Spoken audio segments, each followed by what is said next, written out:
Saúde os irmãos com a paz do Senhor. Vou contar aí com a colaboração dos colegas ali. Só mudei um pouquinho ali o nome, mas o assunto é basicamente o mesmo. E nesses 3 dias aí de culto estaremos falando sobre o nascimento de Jesus, que tem uma fundamental importância para o cristianismo. Isso é necessário que nós sempre nos lembremos, porque Jesus nasceu. E quando falamos que Jesus nasceu, nós estamos falando que houve da parte de Deus todo um trabalho para que o plano da salvação pudesse chegar até nós. E esse trabalho, ele iniciou-se com as profecias, naturalmente, as revelações que foram dadas aos profetas. Depois, o tempo se passou para que todo o plano de Deus fosse amadurecido, para que o mundo pudesse estar pronto para receber a mensagem do Evangelho, e no tempo devido, Deus manifestou o nascimento de seu Filho, manifestou Jesus, e nós vamos trabalhar um pouquinho sobre isso nessa manhã. E eu coloquei aqui como o nascimento de Jesus, relatos nos Evangelhos. Está tendo um pequeno delay ali. Os evangelhos são a referência canônica acerca do nascimento de Jesus Cristo. E os relatos, especificamente nos evangelhos de Mateus e Lucas, têm uma importância capital para a fé cristã. Tanto quanto a morte de Jesus, o seu nascimento mostra que o projeto de Deus de salvar a humanidade não havia sido esquecido. Muitas vezes falamos muito da morte de Jesus, falamos muito de como o Senhor, ao final do seu ministério, ele completou a sua carreira se oferecendo para ser morto pelos nossos pecados. Mas o plano de Deus, no aspecto físico, ele se inicia efetivamente com Jesus nascendo. E quando nós tratamos desse assunto, nós devemos ver a importância do nascimento de Jesus, não apenas porque estamos no mês de dezembro e costumeiramente comemoramos o Natal. De acordo com os especialistas das Sagradas Escrituras, não há uma vinculação necessária entre o mês de dezembro e o nascimento de Jesus, por uma série de fatores. Entretanto, o cristianismo entendeu que era necessário realizarmos essa comemoração, lembrarmos do nascimento de Jesus em um período específico do ano, e esse período coincidiria também com expectativas de novas esperanças. Não é? Quando uma criança nasce, nós temos uma série de expectativas para com aquele novo momento. Dizem os especialistas que quando nasce uma criança, nasce uma mãe, também nasce um pai. Ninguém nasce sabendo, é sempre uma primeira experiência, e à medida que a criança vai se desenvolvendo, nós vamos aprendendo como pais a forma como educar, como tratar aquela criança. E o nascimento de Jesus, ele também traz essa ideia de algo novo da parte de Deus, algo que os homens precisavam receber, algo que os homens tinham um certo nível de expectativa para acontecer. Então nós cremos que tanto quanto a morte de Jesus, o nascimento de Jesus tem uma importância muito grande para a esfera cristã. Quando Paulo diz que Jesus não usurpou ser igual a Deus, mas humilhou-se, tornando semelhante aos homens, ele está tratando da encarnação de Jesus. O apóstolo Paulo, falando sobre como Deus projetou o plano dele para que Jesus pudesse estar entre nós, ele escreve aos Filipenses, Paulo escreve aos Filipenses, e deixa claro que ele esperava que houvesse entre os filipenses o mesmo sentimento que houve em Cristo Jesus, porque ele, sendo Deus, ele não achou tão extremamente importante permanecer como Deus para que nós pudéssemos continuar sendo pecadores. E Paulo deixa claro aos Filipenses que ele não usurpou ser igual a Deus, mas o Senhor Jesus entendeu que era necessário que ele se humilhasse, ou seja, que ele se reduzisse a uma forma humana para que o plano de Deus pudesse ser executado. Tanto quanto a morte de Jesus, como eu falei, mostra o projeto de Deus de salvar a humanidade. Isso nos mostra que o plano de Deus não havia sido esquecido. Se nós formos olhar para o Antigo Testamento e perceber quantas profecias no Antigo Testamento foram faladas sobre a vinda do Messias, nós vamos começar em Gênesis, quando, como o Ronaldo falou na semana passada, o homem e a mulher caem em pecado e Deus diz ali, da semente da mulher virá aquele que esmagará a cabeça da serpente. Quantos milhares de anos se passaram entre aquela primeira palavra que Deus decretou ali até o nascimento de Jesus acontecer? Isso nos mostra que o tempo pode passar, mas aquilo que Deus falou que ele ia fazer, ele vai fazer no tempo certo. Ainda que se passe um bom tempo, ainda que as pessoas venham esquecer aquilo que Deus falou, Deus não se esquece daquilo que ele prometeu e daquilo que ele garantiu que faria para cada um de nós. Pense no Criador resumido a um corpo de carne e osso, dependendo de um casal praticamente anônimo, tendo de mamar, de ser trocado, de aprender a andar, aprender a falar, chorando com cólicas como qualquer outra criança no mundo. Às vezes nós não conseguimos enxergar a pessoa de Jesus passando por todo esse processo natural de nascimento, crescimento e desenvolvimento. Mas Jesus não foi um ser tão diferente de nós quando assumiu a sua humanidade. Jesus teve que ser amamentado por Maria.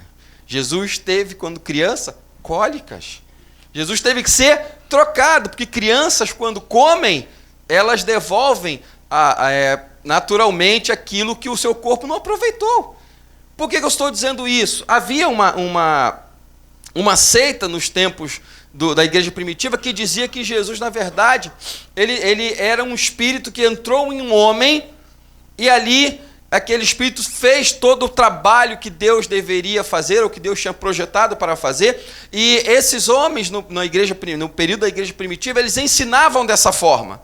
Só que a Bíblia deixa claro que Jesus não entrou num corpo de um homem adulto. Jesus assumiu a forma humana nascendo como uma criança.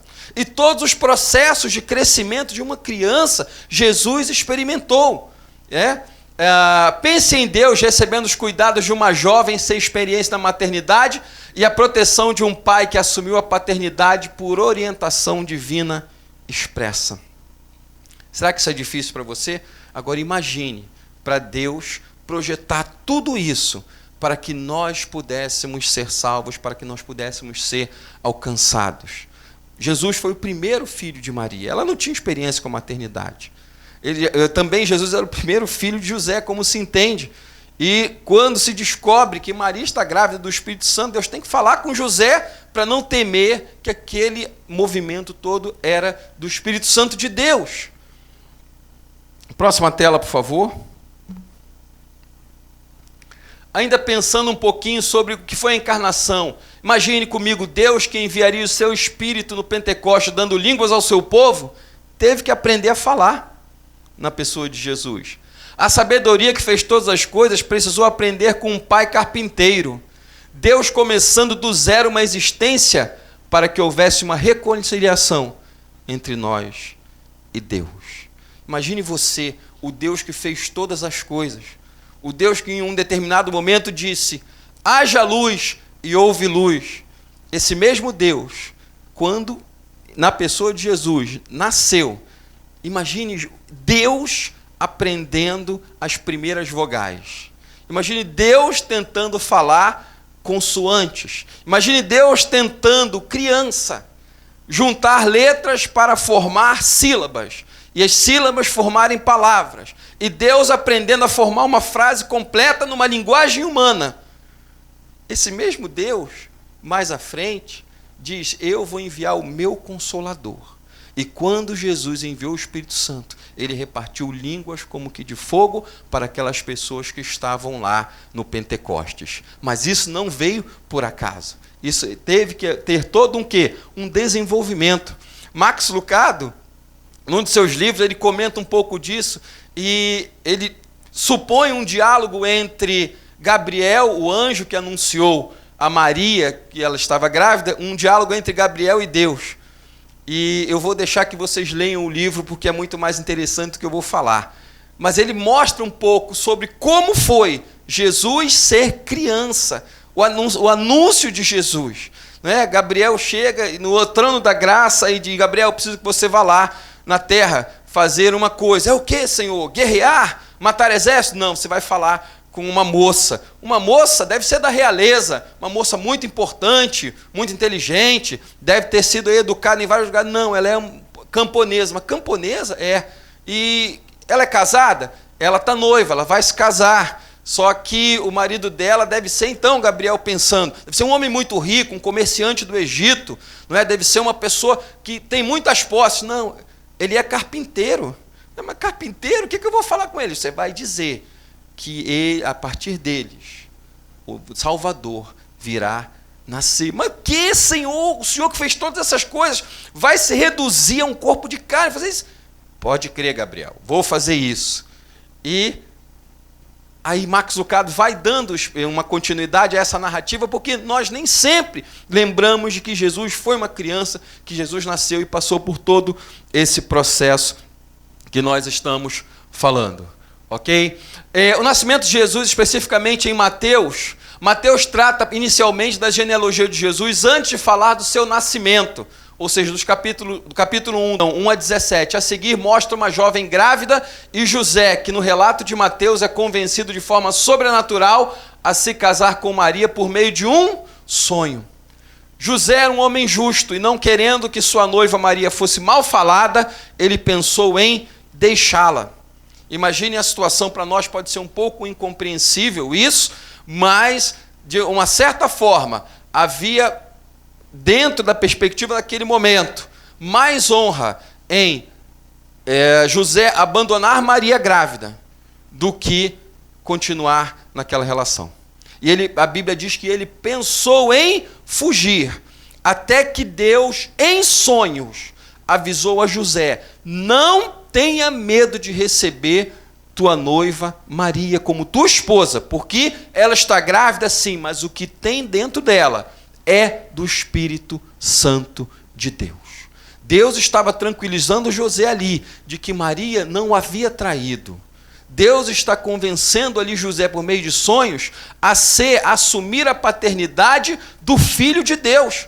E ouso dizer para você que José foi o primeiro homem a aceitar Jesus, porque ele ainda não sabia que, na verdade, o que estava sendo desenvolvido ali, ele teve que ser revelado num sonho, que Jesus era Filho de Deus. Próxima tela, por favor. Ainda tratando sobre Mateus, Mateus situa o nascimento de Jesus no reinado de Herodes, um momento não muito bom para uma criança nascer. Herodes era um homem sanguinário que vivia uma corte helenizada.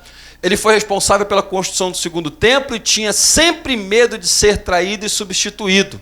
E esse mesmo Herodes, ao saber pelos magos acerca do nascimento de Jesus, ele planejou matar o recém-nascido Messias. Está no capítulo, a partir do capítulo 2 de Mateus, dos versos 1 a 12. Quando pensamos que o momento que Deus enviou Jesus para nascer não era um momento muito adequado no aspecto político, no aspecto sociológico, mas isso sob a perspectiva dos homens, porque na perspectiva de Deus, aquele era o tempo adequado para que a glória de Deus se manifestasse e a palavra de Deus pudesse se cumprir de acordo com aquilo que tinha sido falado pelo ministério dos profetas. Herodes era um grande assassino, sim. Dizem os historiadores que quando Herodes estava para morrer, ele mandou chamar 200 nobres hebreus para que fossem até ali onde ele estava, e quando ele estava morrendo, ele deu ordens: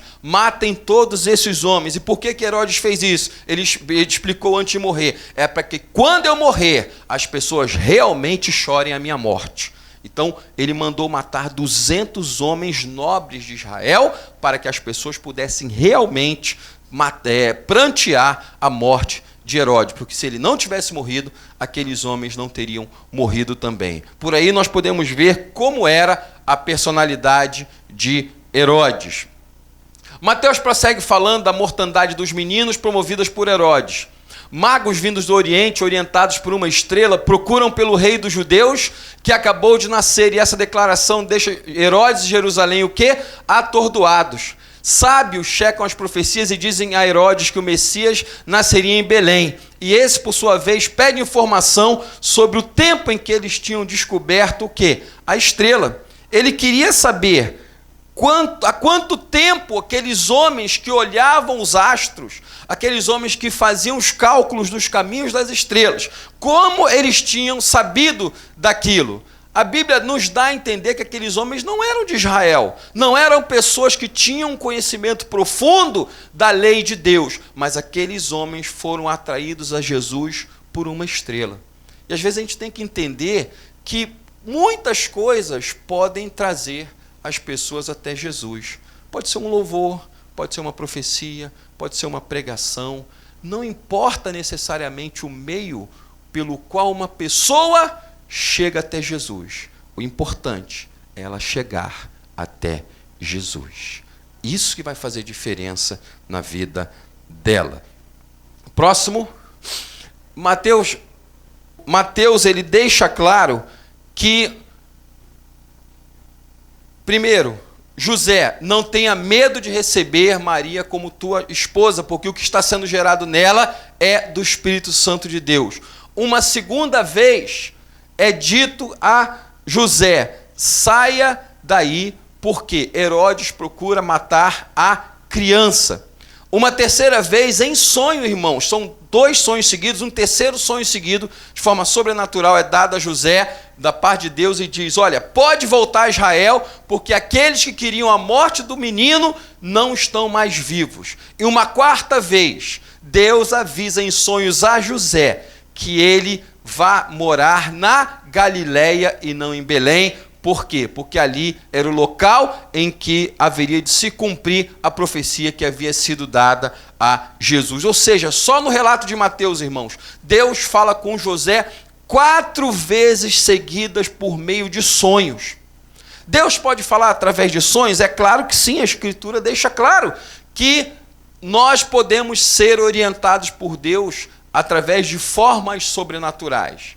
Mas para isso é necessário que nós estejamos de acordo com a obediência ao Senhor, para que nós estejamos sempre com os nossos canais abertos para entendermos quando Deus está falando e quando Deus não está falando. Os sonhos são importantes, podem vir? Sim, podem. Nós não vamos fazer aqui uma teologia, uma doutrina dos sonhos, mas nós entendemos que Deus pode, através de sonhos, falar sim com pessoas. E o Evangelho de Mateus fala sobre isso. Morto Herodes, José pela terceira vez é notificado por um sonho, volta para Israel. E uma quarta vez em sonho, José vai residir na Galileia. E assim, Mateus relata o ministério traz os relatos sobre o nascimento de Jesus.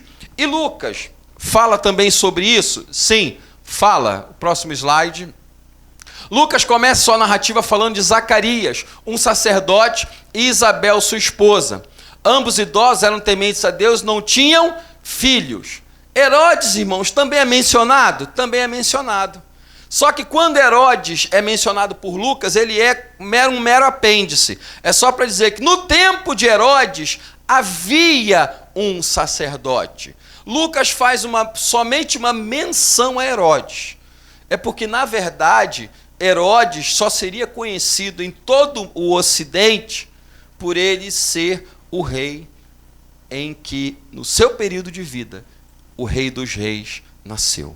Herodes não existiria, talvez, na história universal, se ele não tivesse sido o rei do período em que o Senhor Jesus Cristo nasceu. E Lucas deixa isso aqui também, mostrando aqui que os fatos narrados sobre o nascimento de Jesus aconteceram justamente no reino de Herodes.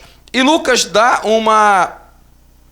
Próximo slide, por favor. Lucas faz uma observação bem interessante, porque enquanto Mateus dá uma ênfase a Herodes, por que Mateus faz isso? Porque Mateus era judeu e ele queria mostrar para os judeus todos os eventos dentro da perspectiva do olhar judaico sobre o nascimento de Jesus. Lucas já vai trazer uma expectativa da narrativa grega sobre o nascimento de Jesus. É o mesmo evangelho com um olhar diferenciado para um público também distinto do público dos judeus. E como que isso vai acontecer? Lucas ele vai narrar sobre Zacarias. Zacarias recebe a visita de um anjo quando ele vai oferecer o quê? Incenso. Ele era um sacerdote. E após ser informado que sua oração foi ouvida e que ele seria pai, mesmo sendo sua esposa idosa, seria mãe. Tal qual Abraão e Sara, eles se alegrariam em ter um bebê. Lucas, ele, por ser grego, ele tece detalhes dentro da sua narrativa. Ele se preocupa em fazer com que haja detalhes, porque os detalhes faziam parte da manifestação histórica de conhecimento dos gregos. E quando ele diz, olha, havia um homem sacerdote da tribo de Levi, chamado Zacarias, ele tinha uma esposa chamada Isabel, ambos eram tementes ao Senhor, eram idosos e não tinham filhos. E no dia em que Zacarias ele entra no templo, foi lançada a sorte, ele entrou para oferecer incenso ao Senhor.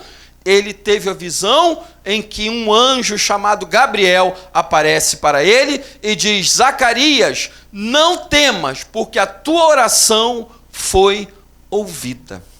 É curioso como em várias vezes nas Escrituras nós vemos essa expressão não temas, quando um anjo de Deus ou quando o próprio Deus vai falar com uma pessoa, porque havia a ideia de que se alguém visse Deus face a face, essa pessoa morreria.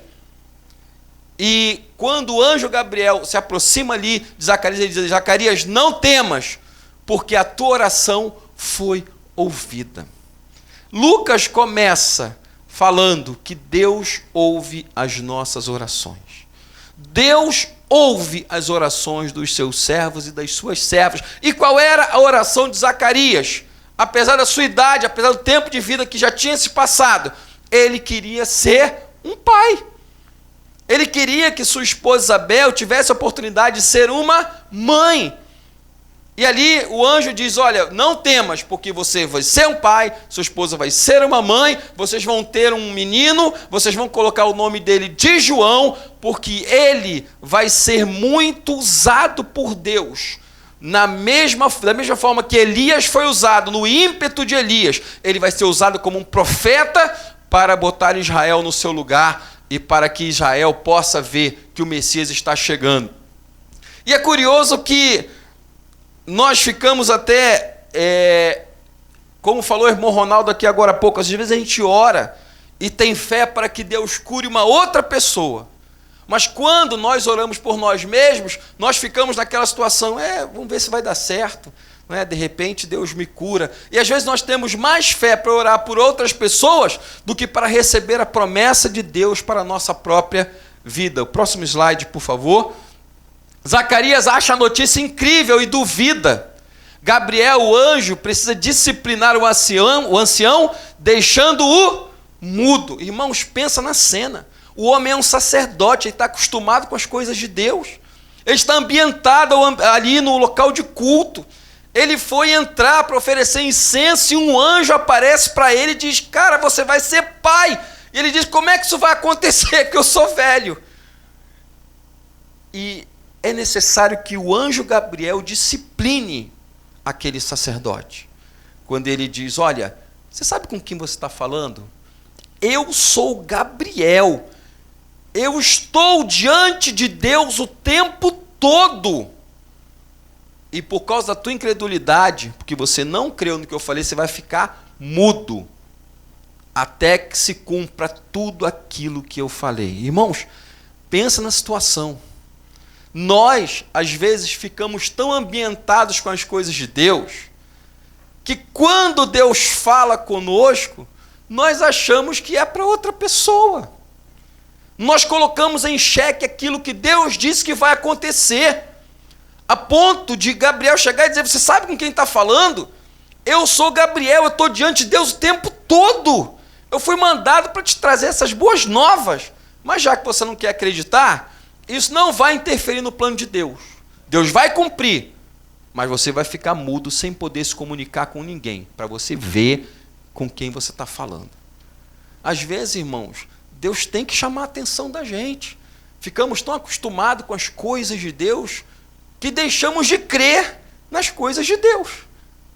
E nós temos que tomar cuidado para que essas coisas não aconteçam. Zacarias ele vai se comunicar por sinais e, terminados os dias de seu ofício, ele volta para sua casa. Isabel fica grávida e no 6º mês da sua gestação, Maria, prima de Isabel, é avisada da sua gravidez. O mesmo anjo que Gabriel, que falou do nascimento de João Batista, também vai falar com Maria sobre o nascimento de Jesus. Enquanto em Mateus o foco da narrativa se fixa mais em José, Lucas vai falar que o anjo Gabriel, que falou com Zacarias, também vai falar com a Maria. E Lucas também registra, como Mateus, a ordem divina é que seja colocado no menino o nome de Jesus. Ou seja, observe que Deus ele dá detalhes para Maria e deixa claro, você vai estar grávida, é o Espírito Santo que está fazendo isso no seu corpo, o filho que vai nascer de você é um homem, você deve colocar o nome dele de Jesus, porque ele vai salvar o seu povo dos seus pecados. Próximo. Esse é o momento em que um feto chamado João Batista se encontra com um embrião chamado Jesus. Isso nos mostra a importância que Deus dá ao nascimento de uma criança. Eu usei somente essa ilustração para a gente entender que João Batista já tinha pelo menos aí uns 6 meses quando a sua mãe recebeu a visita de Maria. E nós muitas vezes vemos as pessoas discutindo, mas é um feto, é um embrião, pode abortar, pode tirar. A gente vê na narrativa bíblica um feto que ainda não tinha nascido, chamado João Batista. Ele já tinha nome, dado por Deus. E ele se alegra. A Bíblia diz que a criança dentro de Isabel se alegrou com a saudação de Maria. Maria já estava grávida, Jesus ali no ventre de Maria ainda era um embrião. Mas isso nos mostra que fetos e embriões são criados por Deus e merecem o respeito à vida e o cuidado de todos nós. Próximo slide, por favor. A seguir, João Batista nasce, Zacarias volta a falar e canta ao Eterno. Jesus nasce quando seus pais estão em Belém e numa manjedoura. Pastores são notificados por anjos e glorificam a Deus, e Jesus passa também pelo rito da circuncisão. A narrativa de Lucas, ela comenta esses fatos que são aí, não apenas sobrenaturais, mas naturais também, como por exemplo, João Batista nasceu, Zacarias volta a falar, e quando João Batista nasce, as pessoas cercam ali Zacarias e dizem, olha, qual vai ser o nome do menino? E perguntam a Isabel, e ela diz, olha, vai ser João. E vão falar com Zacarias, qual vai ser o nome do menino? João. E o pessoal questiona, mas não tem ninguém na família de vocês com esse nome? E a Bíblia diz que Zacarias confirmou o nome de João. E quando ele confirmou, Deus permitiu que ele voltasse a falar, e isso fez com que as pessoas naquela região ficassem espantadas com a forma como Deus estava falando através daqueles acontecimentos. Deus tornou a permitir que Zacarias falasse quando ele confirmou aquilo que Deus tinha falado antes. Num primeiro momento ele descreu, e Deus teve misericórdia dele, cumprindo aquilo que tinha prometido. Zacarias teve fé e mesmo limitado para falar, e deixou claro, o nome desse menino é João. Por quê? Porque foi Deus que falou para botar o nome dele assim. O mesmo Deus que fez com que João nascesse é o mesmo Deus que vai ver que eu estou obedecendo hoje a ordem que Deus me deu. Jesus nasce quando seus pais estão em Belém, numa manjedoura, e pastores são notificados por anjos e glorificam a Deus. A Bíblia diz que os pastores estavam guardando nos rebanhos à noite, ali do seu trabalho, quando eles receberam visitas de anjos que estavam se alegrando, e esses anjos falavam, glória a Deus nas alturas, paz na terra e boa vontade para com os homens. O nascimento de Jesus não foi um momento de má vontade de Deus para com a humanidade. Pelo contrário, os anjos deixaram claro o quê? Boa vontade da parte de Deus para com os homens. E também Jesus passou pelo rito da circuncisão. Ainda tem mais dois acontecimentos que marcam o nascimento de Jesus e a sua apresentação no templo, que é Lucas fala sobre um homem chamado Simeão, que recebera a revelação de Deus de que não morreria sem ver o Cristo. Simeão era um homem já com uma certa idade, e Lucas diz que foi-lhe revelado pelo Espírito Santo que Simeão não morreria sem contemplar aquele que salvaria Israel. E é curioso que em alguns livros é dito que o período interbíblico é aquele período em que Deus não falou por meio de profetas. Eu, particularmente, tenho uma certa dificuldade com esse tipo de parâmetro teológico, porque Lucas, por ser um escritor grego, ele tece detalhes e diz que houve revelação de Deus, sim. O texto diz que foi revelado a Simeão que ele não morreria sem ver o Cristo. E quando nós partimos do pressuposto de que a profecia é fruto da revelação, nós entendemos que somente Deus poderia falar com Simeão com a exatidão com a qual os eventos viriam a acontecer. Também é falado sobre Ana, uma profetisa que estava no templo, uma senhora viúva de 83 anos, que ela veio na mesma hora, como diz Lucas, e deu graças a Deus pelo menino. Ou seja, em pouco espaço de tempo, Lucas deixa claro que antes do nascimento de Jesus, Deus sim ainda estava falando com as pessoas. Deus ainda estava sinalizando às pessoas que as coisas iam acontecer. Deus estava falando antes que os fatos acontecessem, Deus estava trazendo orientação para essas pessoas. Próximo, por favor, para a gente já completar. O que Mateus nos mostra? Mateus nos mostra que Deus não esqueceu dos seus planos para conosco. O tempo pode passar, mas Deus permanece fiel. Mateus nos mostra também que Deus procura pessoas justas para serem usadas por Ele. A Bíblia diz que José era um homem justo. Ele não queria trazer uma má fama em Maria. E foi aquele homem justo que Deus escolheu para ser o pai do Senhor Jesus Cristo. Mateus também nos mostra que a perseguição pode vir, mas ela não dura para sempre. Mateus nos mostra que é possível ser orientado por Deus por meios sobrenaturais. E também nos mostra que a resposta positiva à orientação divina garante que a presença dele conosco vai ser uma presença que vai durar. Enquanto eu responder de forma positiva às orientações de Deus, Deus garante a sua presença conosco. E às vezes nós pensamos, será que a presença de Deus é tão importante assim? Volte lá para ver quando o povo sai do Egito e peca contra Deus. E Deus diz para Moisés, Moisés, olha, eu vou mandar o meu anjo na frente do povo, e esse anjo vai garantir que tudo que eu falei aconteça. Vai ajudar vocês nas guerras e vai fazer com que aquilo que eu disse que ia se cumprir, se cumpra. Mas eu não vou com vocês. E Moisés diz, Senhor, se a tua presença não for conosco, não nos faça sair desse lugar. Às vezes nós temos que aprender a escolher. O que é melhor? Ter a bênção de Deus ou ter a presença dele indo conosco? E Moisés escolheu. Prefiro que o Senhor vá conosco. E eu não vou sair do meu lugar enquanto o Senhor não me garantir que o Senhor vai comigo. E Deus disse a Moisés, a minha presença então vai com você para que você possa descansar. Nós precisamos aprender a valorizar mais a presença de Deus do que necessariamente as bênçãos e as garantias do próprio Deus. Próximo. Lucas, por sua vez, nos mostra que Deus ouve a oração dos santos. Deus também mostra que para Deus nada é impossível. Mostra também que Deus cumpre aquilo que fala, pois Deus não abre sua boca em vão.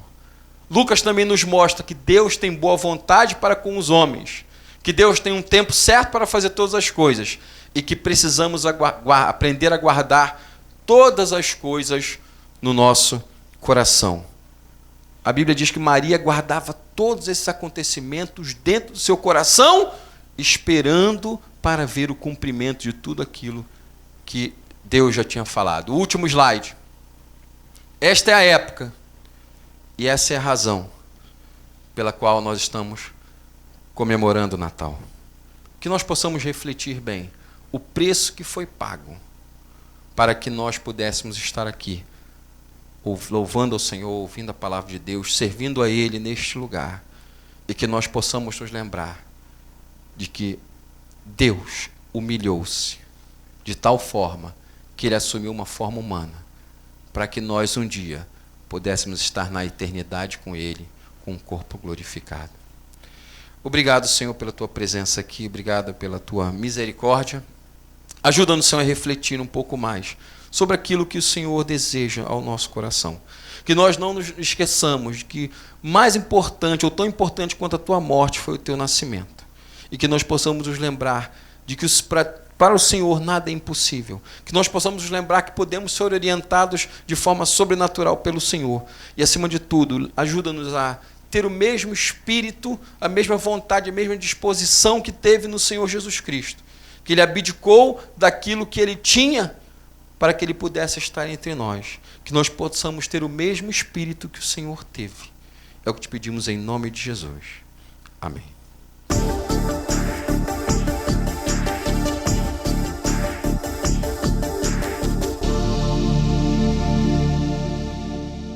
A igreja que prioriza o ensino da palavra de Deus é fortalecida contra as investidas do mal. Chegaram as revistas de escola dominical da CPAD para o primeiro trimestre de 2020. Nas lições bíblicas adultos estudaremos a raça humana, origem, queda e redenção, comentadas por Cláudio Honor de Andrade. E nas lições bíblicas jovens, Jesus Cristo, Filho do Homem, Filho de Deus, comentadas por Tiago Brasil. A CPAD possui um currículo completo para as demais faixas etárias. Confira: berçário, maternal, jardim de infância, primários, juniores, pré-adolescentes, adolescentes, juvenis e discipulado para classes de novos convertidos. Com ensino bíblico ortodoxo, orientação pedagógica e didática, o currículo da CPAD possui um vasto material de apoio: pasta de visuais com ilustrações para as aulas das classes infantis, livros com tema das lições de jovens e adultos, revista Ensinador Cristão com subsídios e sugestões de novos métodos educacionais e muito mais. E tudo isso com preços e condições especiais para igrejas. Adquira agora pelo telefone 0800 021 7373 ou pelo site cpad.com.br ou na livraria CPAD mais próxima. CPAD, a editora da Escola Dominical.